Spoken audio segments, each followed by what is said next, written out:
तो frame relay के अंदर स्टैटिक मैपिंग का टास्क है आज हमारा, तो हम स्टैटिक मैपिंग करने जा रहे हैं। तो स्टैटिक मैपिंग के अंदर आज हमें इनवर्स आर्क को हटाना पड़ेगा। तो मैं डिजाइन बना देता हूं पहले आपके लिए, और हम आज 3 या 4 राउटर ले लेते हैं। 1 2 3, चलो 4 ले लो, कोई प्रॉब्लम नहीं है। कल हमने डायनेमिक मैपिंग की थी फ्रेम रिले स्विच के साथ, तो DLCI दे देते हैं सबसे पहले। DLCI तो इजी है, 1 ने 2 पे जाना है 102, 2 ने वापस जाना है 201, ठीक है जी। ऐड 1 ने 3 पे जाना है 103, 3 ने 1 पे जाना है 301, 1 ने 4 पे जाना है 104, 4 ने वापस जाना है 401, उसके बाद 2 ने जाना है 3 पे 203, 3 ने जाना है वापस 302, 2 ने जाना है 4 पे और 4 ने जाना है 2 पे, 201 ऑलरेडी हो चुका है, 203, 204, 304 रह गया ना सिर्फ।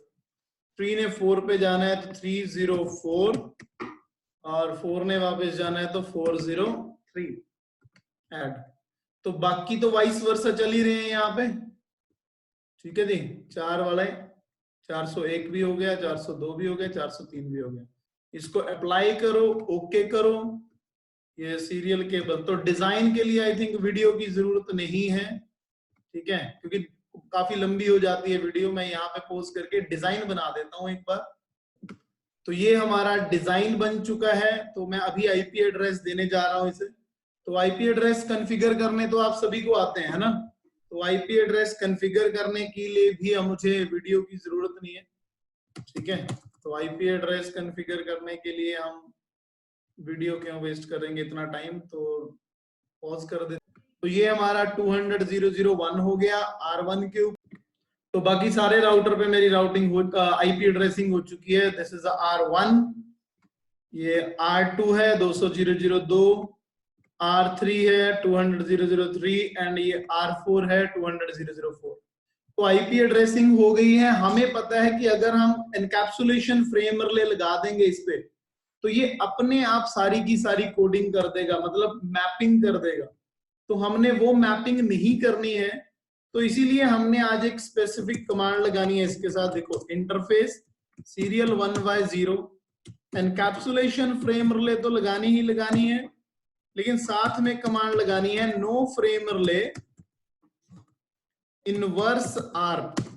इस कमांड को लगाने से क्या होगा, मैनुअल की तरफ चला जाएगा ये, dynamic DLCI to IP mapping नहीं होगी। तो R1 पे भी ये लगानी है, R2 पे भी ये कमांड लगानी है, encapsulation frame relay no frame relay inverse arc.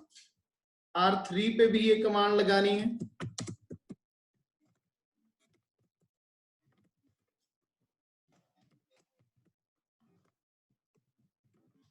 Inverse arc, और R4 पे भी ये कमांड लगानी है, logic encapsulation frame relay no frame relay inverse ARP. तो आप देख सकते हो R1, R2, R3 में हमने कमांड्स लगा दिए ये, ठीक है। अब पहली बार थोड़ा टाइम ले लेता है ये, तो पहले एक बार show frame relay map check करूं। ये देखो, पहले इसने बीच में इमीडिएटली डायनामिक कर दी थी, एक्टिव कर दिया स्टेटस, क्योंकि पहले no frame relay inverse ARP मेरा टाइम पे नहीं लगा था। थोड़ी देर के बाद ये एंट्रीज चल जाएंगी, ठीक है, ये एंट्री खत्म हो जाएंगी यहां से, और ये सारा मैनुअल करेंगे हम आज। तो R1 पे दोबारा चलते हैं एक बार, show frame relay map.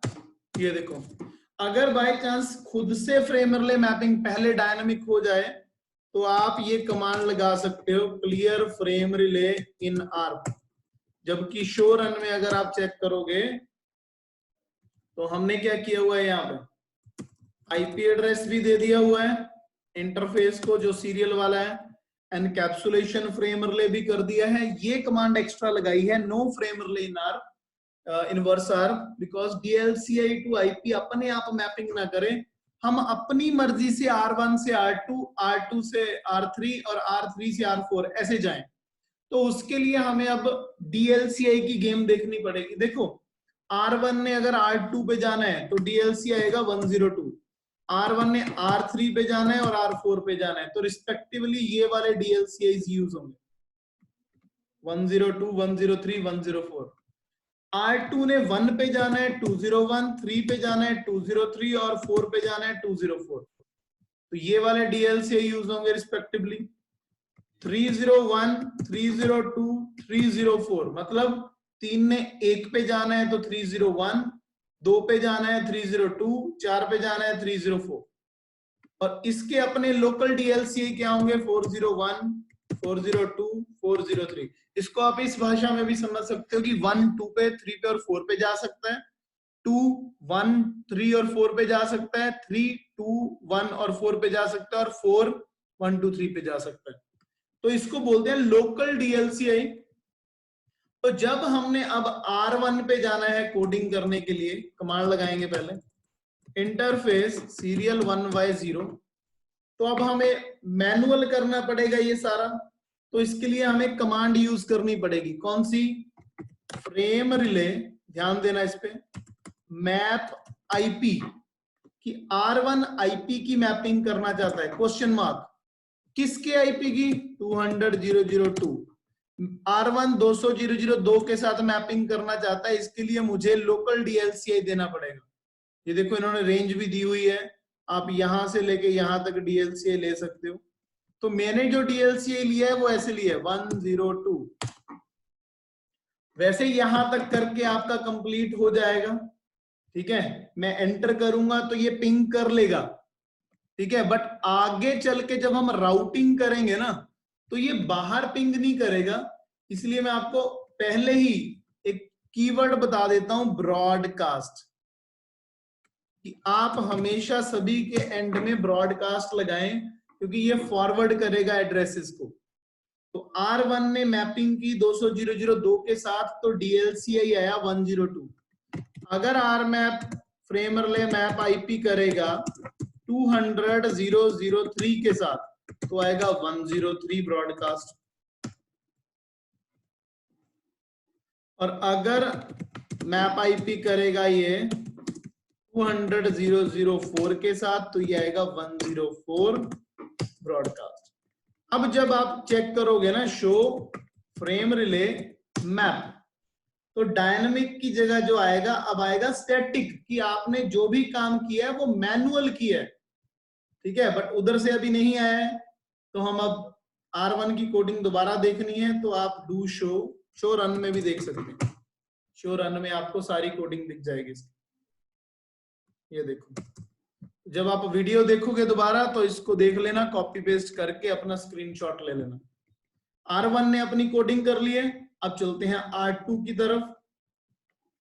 R2 आएगा interface serial 1y0 frame relay map IP, पहले ये 1 के साथ करेगा तो 201 ब्रॉडकास्ट आ जाएगा। Frame relay map IP 200,003 203 broadcast आ जाएगा। मतलब 3 पे जाने के लिए मेरा जो DLCI यूज होगा वो 203 होगा। Frame relay map IP 200,004 204 broadcast. To show history, ये कमांड लगाई है मैंने, और ये कमांड लगाने के बाद एक सेकंड, जरा एक कॉल आ रहा है, मैं जरा R2 की कोडिंग होगी हमारी, तो इसमें हम शो फ्रेम रिले मैप कर सकते हैं। यहाँ पे भी स्टैटिक स्टैटिक स्टैटिक और एक्टिव आ गया है, ये बाद में बताऊंगा। यहाँ एक्टिव की जगह कई बार डिलीटेड और इनएक्टिव भी आता है, तो उसका भी सोल्यूशन करना है हमें। R3 के ऊपर जाएंगे, इंटरफेस सीरियल 1y0। आप वैसे इसको ट्रांसपेरेंट भी कर सकते हो तो ज्यादा बेटर दिखता रहेगा आपको, ठीक है। ओके दिव्यांशु जी, कोडिंग भेज दूंगा मैं ग्रुप में, कॉपी पेस्ट कर दूंगा यहां से, ठीक है। तो सीरियल 1y0 के ऊपर फ्रेम रिले, वैसे तो वीडियो के अंदर आ ही जाएगा ये। कोडिंग में इसलिए नहीं भेजता ताकि आप वीडियो देखो और साथ साथ में प्रैक्टिस करो। वैसे तो CCNA में हमारा ऐसे ही हो गया था, बट इसके अंदर आपको करना तो पड़ेगा। चलो फिर भी आप कहते हो तो भेज देंगे।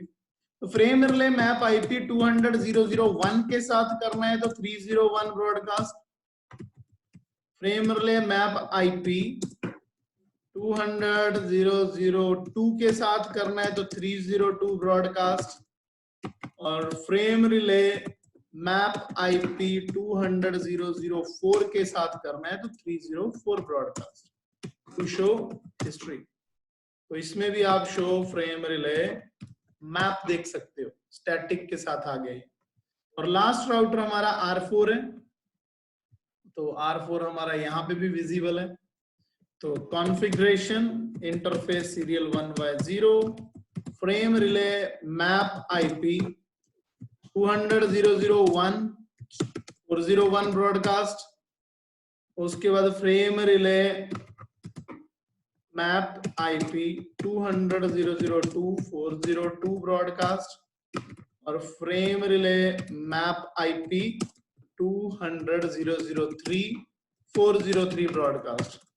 तो do show history and show frame relay map. तो ये एक्टिव है स्टेटस। अब मैं काम करता हूं, R1 पे जाता हूं, शो फ्रेम रिले मैप लगा हुआ है यहाँ पे, पिंग करके देखता हूं। पिंग 200.0.0.2 कर रहा है जी, 3 कर रहा है, 4 कर रहा है। इट मींस ये आपका सक्सेसफुली चल चुका है फ्रेम रिले क्लाउड। ठीक है जी। अब प्रॉब्लम क्या आ सकती है, तो मैं पहले आपको क्लियर कर दूं नोटपैड पे। मैंने तो ये कोडिंग पूरी बिल्कुल सही कर दी। जो आप शो फ्रेम रिले मैप लगाते हो ना, इसमें अगर तो स्टेटस आपका एक्टिव आ जाए, ठीक है जी, तो इट मींस ये वर्किंग गुड है, तो ये करेगा वर्किंग। अगर स्टेटस इनएक्टिव आ जाए या फिर डिलीटेड आ जाए, या फिर स्टेटस भी कई बार स्टैटिक आ जाता है, पहले शो कर देता हूं। इस कहां गया ये, एक तो यहां पे स्टैटिक लिखते हैं, ये स्टैटिक नहीं है, ये स्टैटिक है जो हमने कोडिंग की है। अगर सिस्को स्टेटस डिफाइंड यहां पे स्टैटिक आ जाए तो वो भी गलत है। ठीक है जी। इनएक्टिव का मतलब है कि मेरे रिमोट साइड प्रॉब्लम है, मतलब सामने कोई ना कोई एरर है। ठीक है, तो कोशिश करो रिमोट साइड देखने की। डिलीटेड वाला अगर आ जाए तो समझ लो कि मेरे अपने साइड प्रॉब्लम है। ठीक है, अगर डिलीटेड आ जाए। स्टैटिक का मतलब है, मतलब ये वर्क ही नहीं कर रहा है। ठीक है, नॉट वर्किंग, सॉरी मैंने वर्किंग नॉट लिख दिया, नॉट वर्किंग मतलब स्टैटिक मतलब वर्किंग ही नहीं है। तो हमें ये वाली चीजों का ध्यान रखना है। जब भी कभी गलती होगी, आप जब ट्राई करोगे तो गलती तो होगी। ठीक है, तो यहाँ पे ये आपको प्रॉब्लम आएगी, तो आपने ये देखना है। अगर एक्टिव आ गया मतलब आपका फ्रेम रिले गुड वर्क कर रहा है। इनएक्टिव और डिलीटेड नहीं आना चाहिए। ठीक है, तो इसका एरर आपने सॉल्व करना है। ठीक है, यहां तक समझ में आया? एक मिनट में पॉज कर।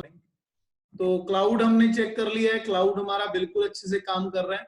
अब हम क्या करते हैं, यहाँ लूप बैक दे देते हैं। R1 की साइड पे लूप बैक दे दिया मैंने 1.1.1.132, इधर दे दिया हमने 2.2.2.2/32। 32 तभी देना आप जब एक ही आईपी चाहिए होगा, /32। और यहां दे दिया 4.4.4.4/32। ये मैं लूप बैक देने जा रहा हूं। ठीक है जी, लूप बैक। तो R1 पे मैं लूप बैक एंट्री करने जा रहा हूं। तो R1 के ऊपर मैं गया, तो ये कोडिंग तो आप खुद से भी कर सकते हो। Interface loop back 1 IP address 1.1.1.1 exit. ठीक है जी, R2 के ऊपर गया, तो R2 पे क्या लगाया मैंने, interface loop back 1 L1 short form है इसकी, तो लगा देते हैं। ये मैं टेस्टिंग के लिए करवा रहा हूं अभी, कि टेस्ट आप कैसे करोगे इसे। R3 पे चलते हैं, interface loop back 1 IP address 3.3.3.3 ठीक है, और लास्ट में R4 पे चलते हैं। Interface loopback 1 IP address 4.4.4.4। ठीक है, अब आप जरा लगाओ शो आईपी रूट सभी में। ये देखो, इसमें एक नेटवर्क 200 का बताएगा, एक लूप बैक का। सिमिलरली R3 के अंदर भी ऐसा ही होगा।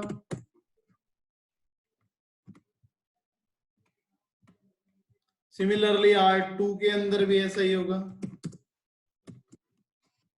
और R1 के अंदर भी ऐसा ही होगा। ठीक है, अब अगर आप इनको लूप बैक को इधर वाले लूप बैक से पिंग करवाना चाहते हो तो कैसे करवाओगे? तो कोई भी राउटिंग कर लो। मान लो आपने रिप PIGRP या OSPF करना है, चलो रिप बहुत कम यूज होता है, आज AIGRP कर लेते हैं, क्यूरी बाद में, अभी हमने AIGRP करना है। Router AIGRP 1, network 1.1.1, network 200.0.0.0, no auto summary, ये कर दिया। उसके बाद R2 पे गए, router AIGRP 1, network 2.2.2.2, network 200.0.0.0, no auto summary. तो आज देखो, मैंने आज इसके साथ वो भी नहीं लगाया, वाइल्ड कार्ड मास्क। तो आप विदाउट वाइल्ड कार्ड मास्क भी EIGRP को यूज कर सकते हो, ये बताना चाहता हूं मैं, क्योंकि वो क्लासफुल और क्लासलेस दोनों काम करता है। ठीक है जी, जरूरी नहीं है कि आपने वाइल्ड कार्ड से ही करना है। OSPF में वाइल्ड कार्ड नेसेसरी है, OSPF में वाइल्ड कार्ड की पूरी जरूरत पड़ती है। बाकी जब EIGRP करेंगे, डिटेल में करेंगे, तब इसके बारे में और जानेंगे हम, क्योंकि अभी हमारा रिप का टॉपिक हुआ था लास्ट में। तो ये देखो, हमने राउटिंग कर दी है। अब ये किस पर्पस के लिए मैंने आपको करवाया, देखो। अब R1 पे जाओ और लगाओ शो आईपी रूट। तो मेरे पास रूट आ गया जी 1 2 3 4, है ना, और मैं पिंग कर रहा हूं यहाँ पे 2.2.2.2 को, 3.3.3.3 को, 4.4.4.4 को, तो सभी को हो गया। लेकिन हमें क्या पता चल रहा है कि R1 पिंग कर रहा है इनको या 1.1.1 कर रहा है? तो बताओ जरा कि अगर मुझे यहां पे 1.1.1.1 को इससे पिंग करवाना है तो क्या कमांड होनी चाहिए? कमांड तो मेरी आपने लगाई दी है, लेकिन अब ये तो R1 पिंग कर रहा है ना इनको, और अब आपने, ठीक है, ये देखना, 1 मिनट मेरा फिर से कॉल आया है जी, मैं जरा पॉज कर दूं, दोबारा रिकॉर्डिंग करते हैं जी स्टार्ट। तो अभी जब आपने, मैंने आपसे पूछा है कि इसको इससे पिंग करवाना है, ऐसा नहीं कि R1 को इससे पिंग करवाना है। सिमिलरली R2 से तो 111 भी पिंग हो जाएगा, लेकिन इससे कैसे होगा, उसके लिए एक कमांड है। देखिए, जब भी हमने loopback to loopback ping करवाना है ना, तो साथ में एक कमांड लगती है सोर्स। मैं R1 से क्या लिख रहा हूं यहाँ पे कि सोर्स क्या है मेरा, पिंग 2.2.2.2, सोर्स मेरा 1.1.1.1 है। ठीक है, मतलब अब जब मैं पिंग करूंगा तो ये बोलेगा packet send with source address of 1.1.1। तो मतलब अब मैं ये बोल सकता हूं मेरे लूप बैक ने उसके लूप बैक को पिंग कर लिया विद द हेल्प ऑफ फ्रेमरले। सिर्फ एक कमांड बताने के लिए मैंने करना था ये। जैसे अभी मुझे करना है पिंग 3.3.3.3, सोर्स रखना है मुझे, ऐसे भी लिख सकता हूं मैं लूप बैक 1, तो ये बता देगा अपने आप कि मैं 2.2.2.2 को पिंग कर रहा है। तो ये अब आपका फ्रेमर लेके थ्रू आपका कनेक्टिविटी हो रहा है। तो ये आपका हमने जो आज डिजाइन बनाया है, ये आपका फुली मैश फ्रेमरले है, फुली मैश है। इसके बाद जो टॉपिक स्टार्ट होंगे, डिजाइन चाहे आप यही रखना, बट आपका जो अगला टॉपिक होगा उस टॉपिक के अंदर आपका कॉन्सेप्ट बदल जाएगा। देखो, फुली मैश तो ये हो गया कि आपने 1 2 2 3 4 सभी से किया। पार्शियल मैश क्या होना था कि आप 1 के थ्रू 1 से 2 तक होना था, 3 और 4 तक होना था। 2 से 3 डायरेक्ट नहीं हमने करना था, 2 से 3 हम करने वाले थे कि हम 1 के थ्रू करेंगे, ठीक है, उसको बोलते हैं पार्शियल। फुली मैश होता है कि सारे एक दूसरे से, every node directly connected to every node. अगर पार्शियल करना हो तो हम R1 से तो सारे करेंगे, लेकिन R2 भी 1 से करेगा, R3 भी 1 से करेगा और R4 भी 1 से करेगा, ठीक है। ये होता है फुली और पार्शियल। तो इस टॉपिक के अंदर तो इतना ही करना है हमने। सो होप ये वाला टॉपिक आपको अच्छे से समझ में आ गया होगा। R1, R2, R3, R4 की कोडिंग मैं आपको ग्रुप में भेज दूंगा, बाकी आप इसकी प्रैक्टिस कर लेना। ओके जी।